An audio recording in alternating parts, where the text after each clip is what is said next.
ఈ సంఘటనకి అయితే ఖచ్చితంగా అందరూ రియాక్ట్ అవ్వాల్సిందే. కడప జిల్లాకు సంబంధించింది. 3 ఏళ్ల పాప పెళ్లికి వెళ్ళింటే పాడు చేసి ముళ్ళ పొదలో పడేసినాడు ఒకడు. అసలు నాకు ఈ వాయిస్ ఓవర్ ఇస్తుంటే 4th టైం ఇది నాకు తప్పుడు మాటలు వచ్చేస్తుంది నాకు తెలియకోకుండా. ఎవ్వరు విన్నా కూడా ఇది ఖచ్చితంగా అందరికీ కోపం అయితే వస్తుందన్నమాట. అందువల్లే వాళ్ళు తట్టుకోలేకుండా వాడి ఇంటిని అయితే కూల్చేసినారు.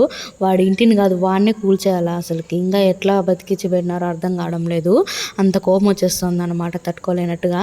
ప్రతి చిన్న బిడ్డకైతే ఇప్పుడే వద్దు, ఇంకా చిన్న పాపైనా తెలియకోకుండా గుడ్ టచ్ బ్యాడ్ టచ్ ఖచ్చితంగా నేర్పించండి.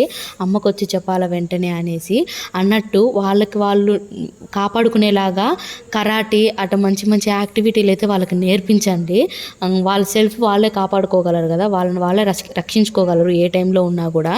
నేను మా వయసుకి ఎప్పటి నుంచో నేర్పిద్దామని పాతింటి కాడ నుంచి అయితే చెప్తూ ఉన్నాను మా ఆయనకి. మా ఆయన ఇప్పుడే వద్దు అని అయితే వెనకేస్తున్నాడు. అట్లా కాదు, ఖచ్చితంగా ఆడపిల్లకాయలకైతే కరాటే అవసరము. మీరేమంటారు ఖచ్చితంగా కామెంట్ సెక్షన్లోకి వచ్చి అయితే మాట్లాడండి.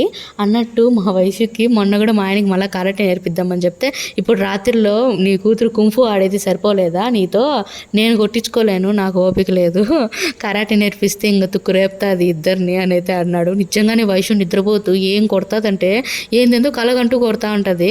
సబ్స్క్రైబ్ చేసుకోవచ్చుగా.